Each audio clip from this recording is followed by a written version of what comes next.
Hey everybody, welcome to another episode of the LitRPG podcast. I'm Ramon Mejia. I'm here to bring you the latest LitRPG reviews, news, and of course, author interviews. And before we begin, I want to thank some new supporters of the podcast and one gentleman who's increased his support of the podcast, Blaze Corvin and Patrice V. Blaze Corvin has upped his pledge on Patreon for the podcast from $6 a month to $10 a month. So thank you, Blaze, for being so generous. And also Patrice has actually pledged $6 a month. So thank you, Patrice, for you also being so generous. You're both very generous. You're helping the podcast stay loud, proud, and free, of course, for everyone who's listening and watching. We don't do ads. The only way that this thing's getting paid for is either out of my pocket or from the generous donations and contributions from you, the listeners. So thank you all. And of course, if anyone else wants to help support the podcast, you can go to patreon.com/geekmindspodcast. Okay, now on to new releases and reviews. This week, I will be talking about Dominion of Blades, EverRealm, a LitRPG novel. Additionally, Fjorgyn, Rebel Rises. And then after that, I'll be talking about Spectres and Skins, Exodus. And then Corpse Run. This is the third book in the Crucible shard series. And finally, Delvers, LLC, Obligations Incurred. That's the second book in that series. But of course, we're going to get on our show, though, with LitRPG news.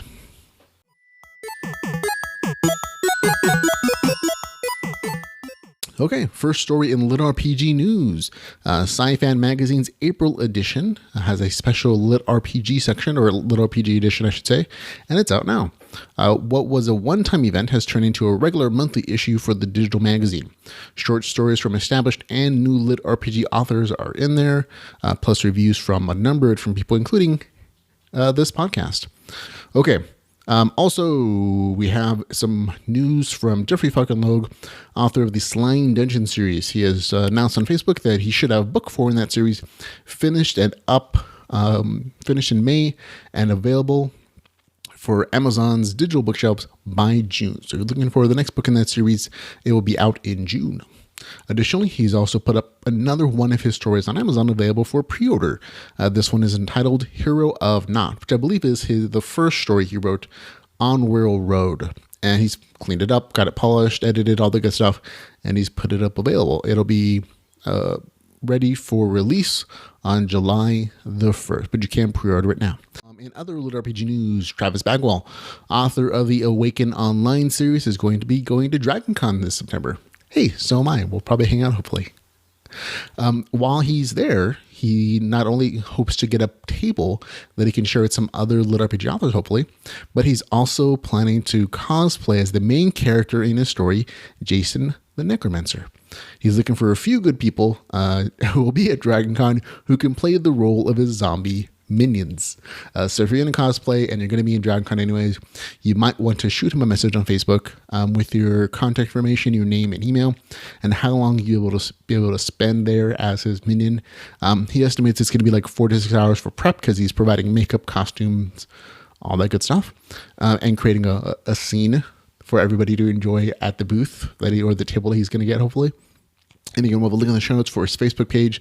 So if you're interested in doing that, you can message him with your contact details. But I'm definitely looking forward to seeing this particular scene and taking lots of photographs and some video for you good folks who are listening and watching, so you can enjoy it as much as I will, hopefully. Okay. Also, in some great LitRPG news, The Way of the Shaman comic is available at Comixology. It is 73 pages, which is kind of massive for a comic. We'll have a link in the show notes, of course, but it's a little expensive. It's about, last time I checked, it was like $7.99 on Comixology, but it's a rather hefty thing. It's not like a tiny 10-page comic book. It's 73 pages. Looks very pretty. And I know Vasily Lomhenko has been working on this for a good couple of years with an artist over in Russia. And it's finally available. It's been translated, and it's here for you to enjoy. So there you go. Okay. Also, Justin Miller has updated the podcast, us. He shot us a message saying that the audiobook version of his novel World Seed Volume 1 has been delayed. He contacted the production company that's making it, Tantrum Media, and they told him that it will be available on Amazon by April the 25th. So if you're looking for it this past weekend, it didn't come out. That's why. So there you go. Now, speaking of new lit RPG books, this week we have one new lit RPG audiobook that came out. It was The Cadet Lit RPG Squadcom 13 Book 1. It's available if you want to go listen to it. There are some critical reviews that not only myself made about the story, but also a number of other readers. So I would suggest, before you invest your credit on it, that you go check out the reviews for the written version on Amazon. And you may or may not want to read it at that point. But that's up to you. Okay. Now, these stories have come out this week, but I won't be reviewing them because I had a full week. But I will be reviewing them next week, including Critical Failures, V, and V is for 5. That's the title. It's Caverns and Creatures, Book 5. I totally messed up that joke last week when I read it because it didn't quite click in my brain until I was reading it on the air, but I got it now. Additionally, The Bard, a lit RPG story, The Greenwood, Book 4. I'm kind of curious where Book 3 went. And lastly, Virtual War, Alpha Centauri, which is a lit RPG novel. I've already read a little bit of this one. It's really kind of cool. It's an RTS kind of a lit RPG story, so it's kind of neat. But I'll be reading those next week. And I'm actually going to be catching up finally next week, hopefully, depending on the number of new releases that come out next week. But upcoming lit RPG stuff, there's nothing scheduled to come out next week. Like, the next thing that comes out is This Is Our Land, Emerelia Book 5, which is out on April the 25th. So all of next week, I kind of just have those 3 and anything else that happens to be published. So I'm looking forward to a slightly lighter schedule, shorter podcast maybe. But also out on the 28th of April is going to be The Lost Archive. On May the 1st, it is going to be Ascend Online, which is the book 2 in that series, Hell to Pay. Looking forward to reading that. On May the 9th, The First Player, which is Alter Game, Book 1. And then on the 27th of May, Sucked in an RPG, Book 2 in the Sucked in an RPG game. Title's Stuck in an RPG. And then on May 31st, it'll be The Eternal Dragonborn, the Book 2 in the World of Game. We reviewed this book 1 in this series earlier. You can check out the review at our website at the LitRPGpodcast.com or geekbitespodcast.com. Same place. Okay, on to new releases and reviews.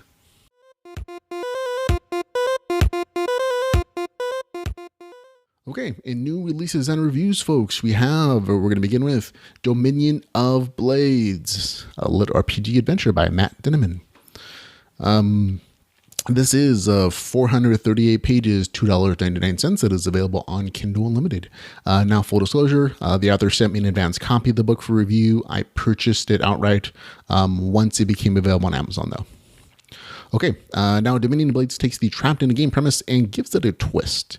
3 NPCs wake up one day to find that they're actually players trapped in a full immersion virtual reality game. Now, unfortunately, these players can't remember much about their past, and all their levels have been reset to 1, so they're kind of starting fresh. Now, I really enjoyed reading this story, but there are some things that just kept it from being great to me. It's good, but it doesn't quite make it into the great realm for me anyways. These are the things I liked about the story.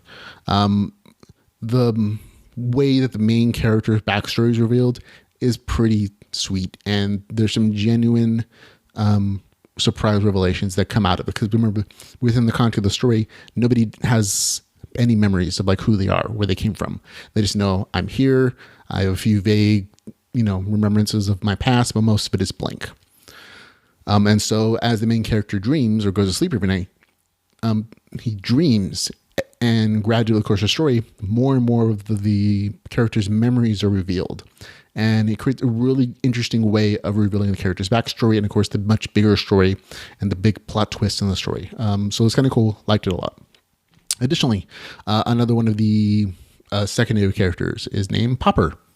And it's a dude trapped in a little girl's body. Remember, this is a virtual reality story, so characters create whatever avatars they want. And in this case, this dude, this kind of masculine guy who's in prison is trapped in a little girl's body. It's a very irreverent character, memorable, and just the visual description of a grown man who's trapped in the body of a cute little girl wielding deadly weapons while riding a hippopotamus with a unicorn horn. It just makes me laugh every time I think about it. So a wonderful character that I really liked. Now, the action scenes in the story are really top notch. There are no two fight scenes that are identical. There's a variety of tactics used to win the stories or win the combat scenes, or at least, break even. There are a ton of unusual weapons, so it's not just, a sword or a knife or a bow and arrow. Some really unique, weird weapons, and I liked it. Unique abilities, unique mounts, of course. We had to talk about the hippo with the unicorn horn. Cool stuff there. Now, the first 26% of the story, which is the first quarter of it, was definitely my favorite part. In this particular instance, I'll talk about a little later how the story changed a little bit. This is when the non-player characters wake up and they've been repeating their life on this loop for as long as they can remember, and they're just kind of suddenly realizing it, and it's an awakening experience for them, and they realize that they're actually player characters. And of course, they jump right into a quest, and things don't go quite as they planned. And I like that about the story, in that it didn't feel planned out for that first 26%. It felt very organic. Things were perfect. Characters made bad decisions, and there were consequences for that, of course, within that section of the story. And I liked that about it. It felt very, I don't want to say real. It's a fantasy virtual reality story, but the consequences felt real for the characters. And I like that about the story. Now, other things I liked about the story. Game mechanics, really nice, well thought out. It's a skill-based system. So there's a lot of variety of the things that the characters can learn and their applications. It's really detailed, really nice game mechanic system.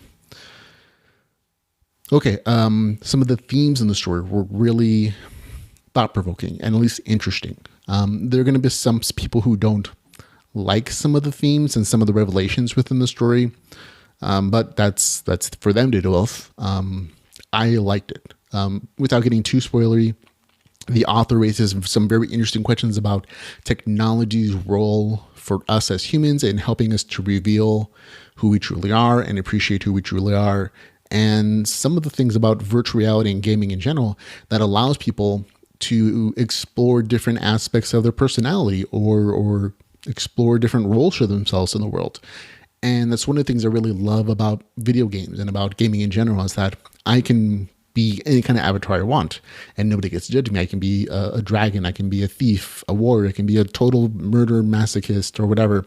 Or, I can just be me. And that's my choice. And there are just so many opportunities for freedom of expression within the gaming system and gamings in general that, that's one of the things I love. I like that I can be a cheerleader, a female cheerleader with a chainsaw killing zombies in some games, and it's cool. You know what I mean? And that's kind of explored within the storyline.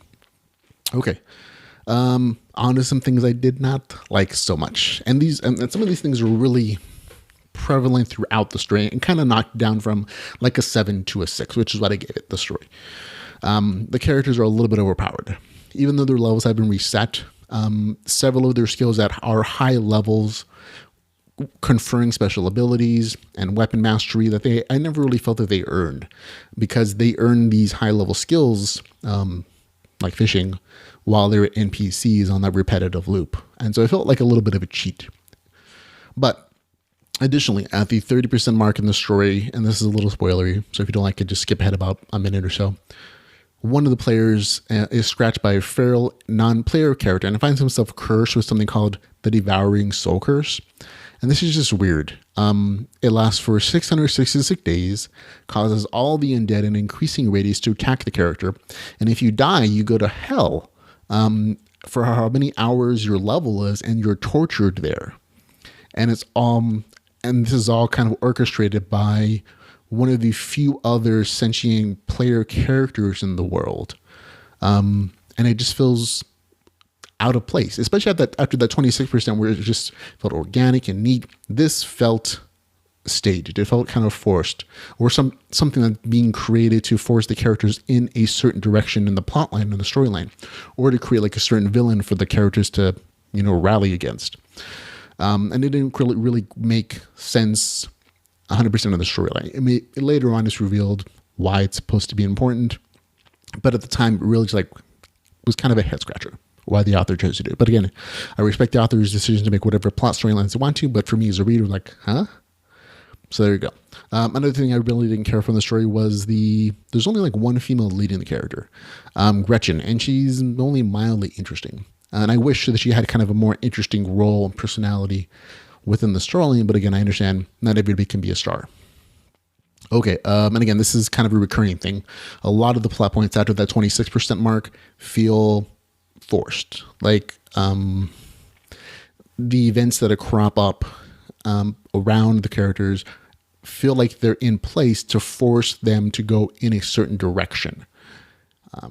And while it's semi-entertaining, I always feel frustrated because it's kind of the same reason I don't like games that are on the rails, where like the game's forcing you to do a certain thing because of story or because the game wants it to go in that direction for plot points or for cutscenes or whatever.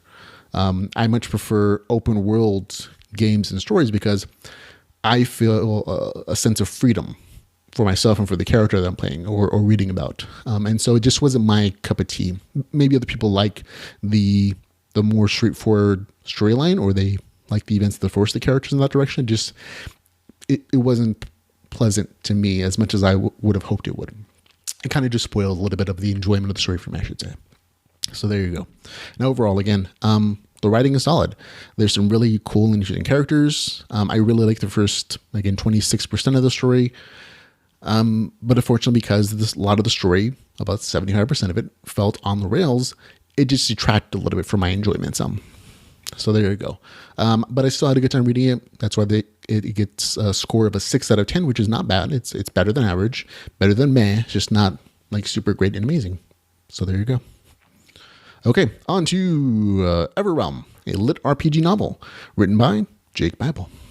Okay, this is 250 pages, $4.99. It is available on Kindle Unlimited. Now, just a heads up, the last 10% of this novel is a sample for another story, which is not related to this novel at all.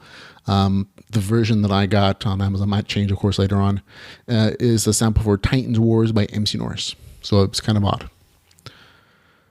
Okay, the first 10% of the novel reads, actually, I'll read you the description from the author. In the 23rd century, the world is at an end, and a group of gaming and programming friends decide that their only way to survive is to discard their bodies and send their minds into a quantum matrix of a virtual gaming world. They have created the domains, and there they plan to reside forever. Except the nightmares of reality have followed them into their new quantum dimension, and those nightmares threaten to destroy all. Now it is up to one of them to help navigate the quantum platform known as EverRealm. The rest of it's not as interesting. That's pretty much the plotline.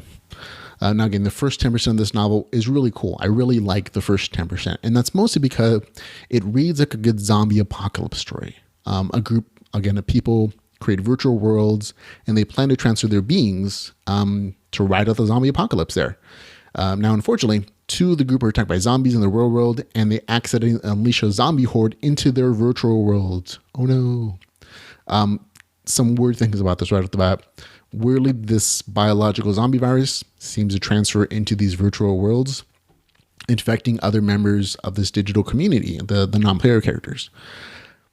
Why that's the case, I don't know. It's never explained. I mean, it's kind of explained, with magic, or technology, waving kind of a magic tech wand. It's cool, I guess. Additionally, the programmers, for some reason, coded permadeath for themselves into the worlds that they created. So if they die from the zombie attack, they can die in real life.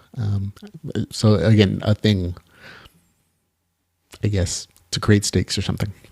Okay, there are a few things that I liked about the story. Again, one of the biggest things I enjoyed, the relationship between the characters in the group. They're the last people on Earth, and they decided to spend their days in a virtual reality world, something that I would do. I can appreciate that. And the banter between the characters is genuinely funny, and you get a real group buddy feeling from them. So those relationships between the characters, really super enjoyable. Banter is top notch. Now, on the things that I did not like is quite a bit of a longer list. Okay, there's a lot of logic issues in the story.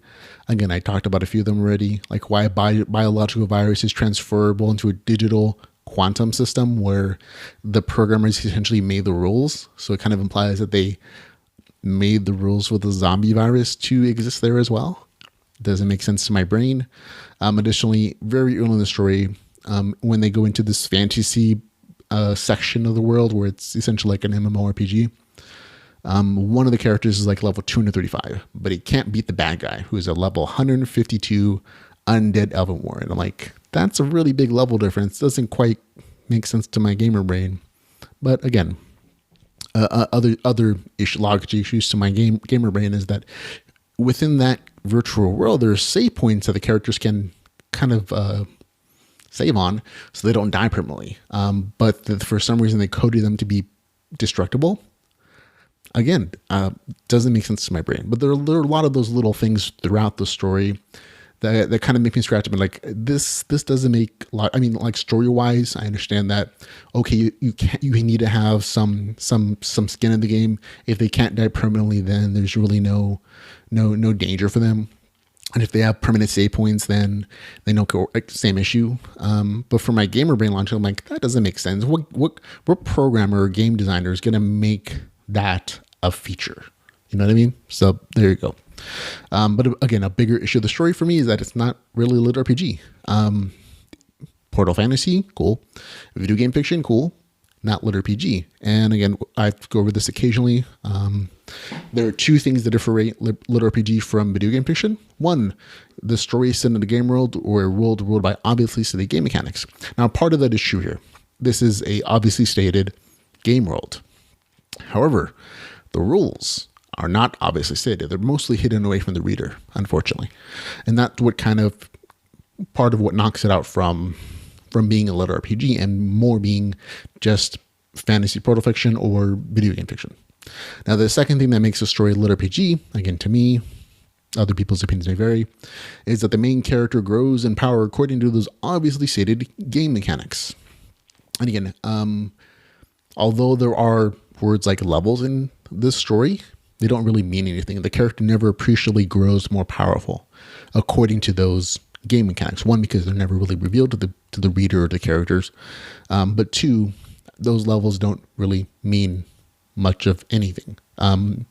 So those are kind of the big thing that kind of stopped this from being LitRPG to me. And it's just something that it stopped me from enjoying because I was expecting one thing and being LitRPG, and was, consistently shown that this is not quite. Just a few examples here. Hidden game mechanics. Characters cast spells, but the reader is never told any of the descriptions, class abilities. How do those spells work within the game system? Are they spell scrolls, racial ability, class abilities, whatever? Can they be upgraded? What are the features of the spell? None of that information. And that kind of stuff occurred consistently throughout the story. And again, I don't need a bunch of hard numbers for a short debut RPG, but I need to understand the game world. I need to understand how things work. And so kind of means that I need more information that the author was giving in this particular story. And again, similar issues with the way the main characters progresses in power. Texts say level, but they don't really mean anything. I mean, and there are character sheets occasionally shown in the story, but again, they're explained and shown in such a way that they don't have any meaning. Everything's in terms of percentages. Strength, as at one point described as being at 65%, but we're never really told 65% of what. So that percentage has no relative meaning, unfortunately. And again, a lot of things like that in the story. So now overall, again, first 10%, really top notch. I would have really loved to read that story as much a large fiction as a zombie apocalypse story. And it kind of makes sense because if you look at the author's other stories that they've written, some of them are in the zombie apocalypse genre. And so that kind of explains why that portion was just so much better to me. So there you go. And again, within the story, I kept asking myself, what does this mean? How does this work? This doesn't make sense to my gamer brain. And the fact that those questions kept coming up throughout the entire story and they were never answered kind of leaves me was my first indicator. Okay, this probably isn't LitRPG because I'm not getting enough information that I can either roll my own character or understand the game rules enough. And again, maybe this is just personal preference, but this is, to me, is not LitRPG. So I'm gonna have to give the story as LitRPG. It's what I'm generally reviewed as, a 4 out of 10. So there you go. Sorry, EverRealm. Okay, on to next story. Fjorgyn, A Rebel Rises. I'm not sure how to pronounce it. It's a very interesting spelled word. Written by R.J.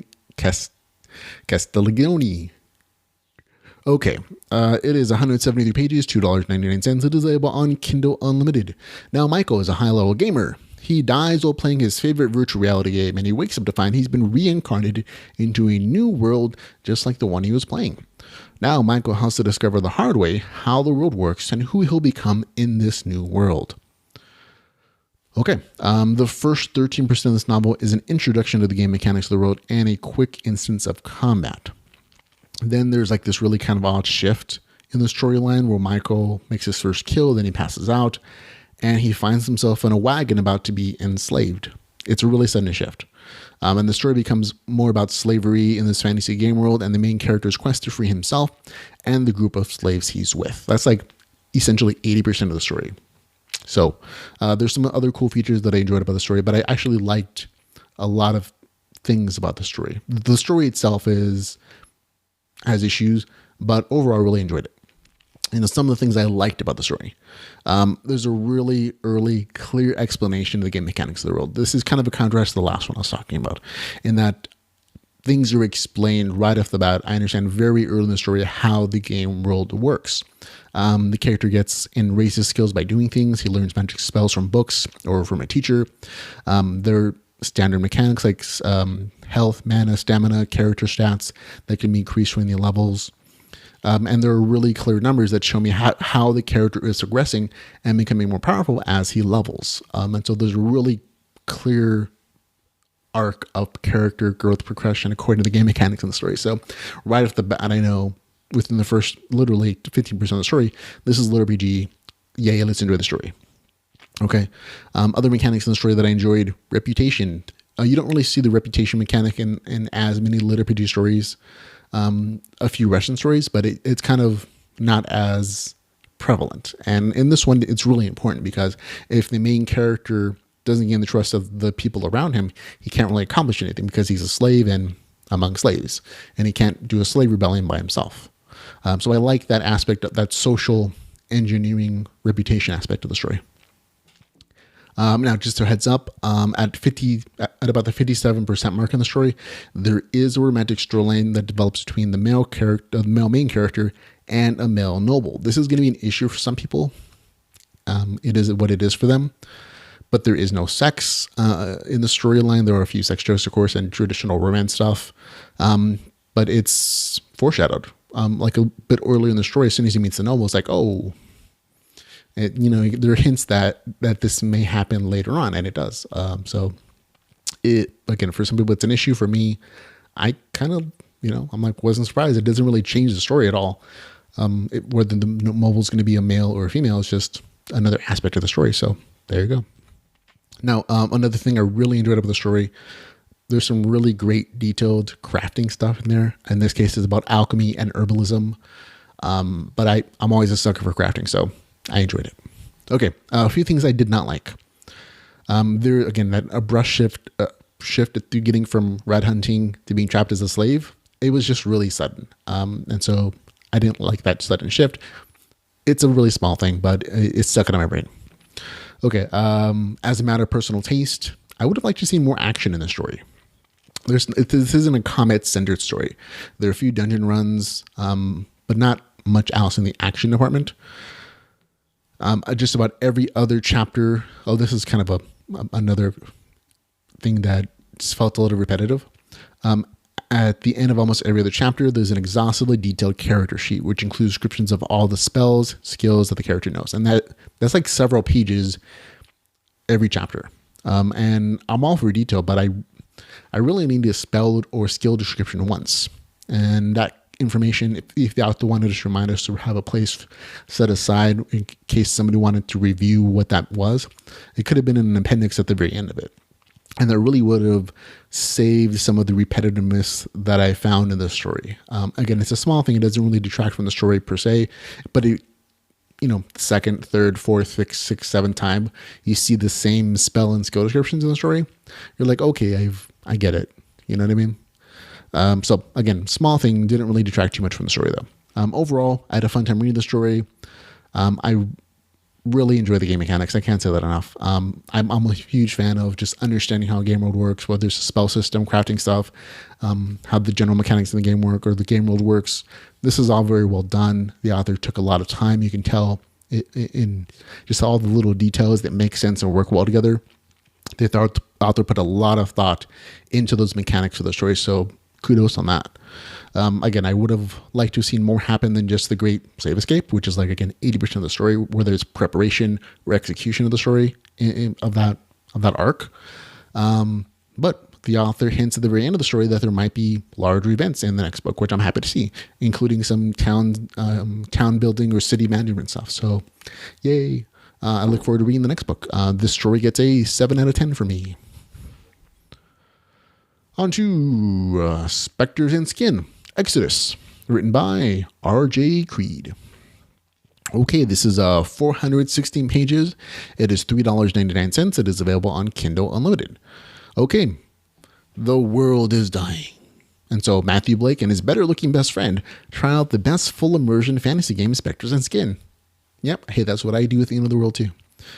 Even though Matthew struggles to see himself as anything other than a sidekick, he somehow ends up as the chosen one for one of the factions in the game. Now the question is whether Matthew will be able to find a way out of the situation, or will he rise to the occasion? Okay, that's my description of the story. The author's is a little bit longer. But overall, I like the story. The beginning of the story reads a lot like Portal Fantasy. And this is a choice on the author's part and how they decided to reveal the game mechanics of the story. Instead of explaining everything at once or giving you a bunch of information within the first, 10, 15% of the story, which a lot of LitRPG does. Instead, each one of the game mechanics is kind of dribbled out throughout the first 30% of the story, which is quite a little bit of the story that it would take to understand how the game world works. And again, this is a particular choice for the author. It's described as not hand-holding the characters in the game, that they're thrown in the deep end of the pool and they have to figure everything out for themselves. So it makes sense within the context of the story. But for me, it just felt like it took a really long time for the story to get going. Again, you don't learn about most of the big mechanics of the story of the game world or the chosen part until about 30%. Up before that 30%, everything feels very mysterious and very broad, and it's not really as tight and compact of a story as I would have liked to have seen. And even by the 50% mark in the story, the main character's only really gone on a few quests and only gotten a few skills. You have a better understanding of how the magic system might work, but you don't really see it happening until about that 50% mark, which is a very long time to kind of accomplish anything in the story. But after that 50% of the story, the pacing picks up a lot. But until about that 50% mark, things feel rather slow within the story. And that's unfortunate because I don't know that every reader is going to get to that point before they put the book down. And after that 50% mark, things really do pick up. You get to see again how magic works, how other factions start to enter the story. The story gets a little more complicated, and the story really does feel more focused after that halfway mark. Okay, other things about the story that I may not have enjoyed as much. Because again, that first 50% of the story feels so slow, I had a really hard time connecting with the main character and getting a feel for the world in general. There's really not a lot of description of the environments in the story. There are some pretty good descriptions of characters, the main characters, side characters, tertiary characters, whatever. I can see physical descriptions of them, but the world in general, not as much. So it's really hard for me to create a mental image of the world. And again, at least in the very early part of the story, the main character feels like a sidekick, which is intentional, I think, on the part of the author and shifting them from sidekick in their own mind to hero in reality. But because it takes such a long time to get going, the main character feels like he stumbles through the events around him. And he really does complain a lot about how well he thinks his friend is likely doing, the better looking, more popular friend, which is, we actually see for a good part of the story. Okay, let's see. And yeah, that's most of it, actually. Again, overall, the first half of the story, if it had been a little faster, a little better paced, if I would have got more information about the game world a little sooner, I would have been more engaged and interested in the story.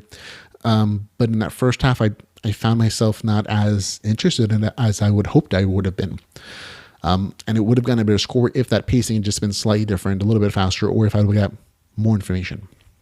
As it is, though, things don't really get going until after the halfway point. Because of that, the story gets a 6 out of 10, which is still a bit better than meh. Just not as, doesn't get into that great realm. So there you go. Okay, on to Corpse Run, a LitRPG adventure, Crucible Shard Book 3, written by Skylar Grant.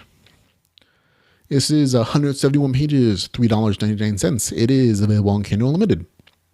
Okay, short review, sweet and simple. It gets a 7 out of 10 for me. The summary of the story for me is this: an adventure to free the goddess of artifice. That's what our main point of this entire story is. The main group of characters travel to a desert. The group loses some of their power. They get in book 2. So this is a good thing in my opinion, because in book 2, they start to feel a little overpowered. They had too many non-main characters helping them and doing most of the plot advancement. And in this book, it really does go back to the original 3 characters in the story, and they're doing everything. They're going on adventures, they're killing things, they're going on adventures, killing monsters, getting treasures, and stopping the main character Liam from humping every lady he meets. And that's what I like about the story. It's a much tighter knit story than book 2. It feels a little more like book 1 in that respect. And again, this is a much shorter story than the other ones in the series, which is okay. Sometimes smaller is better. It's not the size of the novel that matters, but it's the motion of the emotion. Yeah, okay. Okay, but again, overall I had a good time. I liked it better than book 2, which is why I get a 7 out of 10. So overall, I can't really say much more about it without getting spoilery within the plot line, and there's just not enough story to kind of ruin that for anybody. But I enjoyed it. I know it's not everybody's cup of tea, but I had a good time with this, adventure story. Okay, last review, Delvers LLC, Obligations Incurred, written by Blaze Corbin. Okay, this book is a whopping 468 pages. It is $5.98. It is not available on Kindle Unlimited, however. Choice by the author. The last 8% of the novel is also a sample of the author's other LitRPG story, Secret of the Old Ones, Luck Strategy, so be aware of that. Okay, summary. Henry and Jason were whisked away from Earth by a powerful entity and given power so they could be part of an upcoming experiment/contest. Just as they think they're getting the hang of how things work in this new world, everything is turned upside down. Their friend is murdered, and now they've been conscripted by the local government as spy agents. They'll still get a chance to get revenge for their friend's murder, but now they also have to deal with larger nation-spanning issues. And of course, they have a boss. Okay. Overall, I enjoy the story a lot. I didn't quite like it as much as book 1. And I'll get into the reasons why in a little bit, but still, enjoyable time. Things that I like. The cultural consistency of the Mahali and of the world in general. The author really takes time to do world building, to do research about cultural customs, all the races in the world on Delvers LLC. They feel full. They're not just flat 2D stereotypes. They all have cultural traditions. They all have different language issues or different words that mean things within the context of their culture. And sometimes that creates culture clashes between the various races that in the storyline are plopped from different worlds and dropped on this world, dropped on the world of Ludus. And because there are so many types of people, it creates some very interesting opportunities for cultural exchanges, or at least kind of a description of what happened, what would realistically happen if you were taking people from different worlds and cultures and societies and trying to put them together on one planet where they're supposed to live together magically. Now, again, this is one of the things I really like about the story, because I like the exploration of fictional cultures and societies, because you get an opportunity to just explore different ways of thinking. And sometimes these cultures aren't great comparatively to what we're used to. But that opportunity to explore a different way of thinking is kind of cool to me, at least. Okay. About 40% of the story, spoilers. Delver's LLC rescues two people who were recently transported to Earth by Dolos, one of whom is a historic Hispanic woman and the other one is a man in drag. This second part is an issue for some readers, and I get that that's not something they necessarily want to read about, but it's a part of reality. And it's going to be a part of, again, kind of the core of the story, is that different cultures aren't necessarily going to get along. And within the context of the story, that character in drag isn't liked by everybody. There's a very realistic description of the way that person is viewed by the variety of cultures that exist in the society, on this world, I should say. And some are just ambivalent. Some actually hate him. But it's a unique opportunity that the author took to explore cultural shifts and those kind of things. And yes, the variety of reactions from the characters in the story are all very realistic according to the context of their cultural settings. So I liked that part of it as well. Again, another thing I like about the story is great action scenes. Always top notch from Blaze Corbin. They're brutal, they're interesting, they're very chaotic, which is what a real battle should be like. Okay, things that I don't like in the story. A few of these, not breaking for me, but they stuck. One, the beginning. The new intelligence agency introduction is a little forced, but I've read worse ways of giving the main characters information that they need to advance the story. I mean, if this didn't occur, I could see that the main character is spending an entire book essentially searching for who killed their friend and not finding them. But this way, it's very simply put. It's like, oh, we know who it is. We're going to send you after him. And bam, you can get into the action, to the story, and progressing things along. So again, not the best way to do it in my opinion, but I understand why the author did it. Okay. Additionally, another point, not a lot of things happen in the story. The main characters expand their powers. They're introduced to a few new people. We talked about that already a little bit. There's a section on cultural relativism. And then there's one really big, awesome battle at the end. And again, it's a really cool battle scene. I'm not saying that it's not. But there's not a lot else that happens in the story besides a few plot twists. And I won't spoil those, but again, that's kind of it. And I talked to the author a little bit, messaged him, and he said that, yeah, he kind of figured that was going to be the case, that was going to happen in the story, because he was actually planning on a much larger storyline where the characters are a lot farther in progress, but that would have delayed the book by several months. And so he instead decided to kind of split this huge, big, long story, which is getting really long and complicated, into two parts. And this is that half. And you can kind of feel it. This really does feel more like a midway point than it is like a full arc. But overall, again, I had a really good time reading the story. And while I hope for more advancement, it was still a good action-y filled read. But again, that's kind of why I get a slightly lesser score than Delver's LLC 1, because, you know, the story doesn't advance as much. But again, it gets a 7 out of 10 for me. So there you go, folks. That's it. We're done. Finito. Thank you very much for listening and watching, everybody. Remember, you can follow the podcast on Facebook, Twitter, YouTube, Patreon. We have all the links in the show notes. And again, if you want to support us, you can go to LitRPGpodcast.com/support to find out all the ways to support the podcast. But again, until we can hang out again, ladies and gentlemen, thank you for listening and watching. But remember to go read some LitRPG. Goodbye, everybody.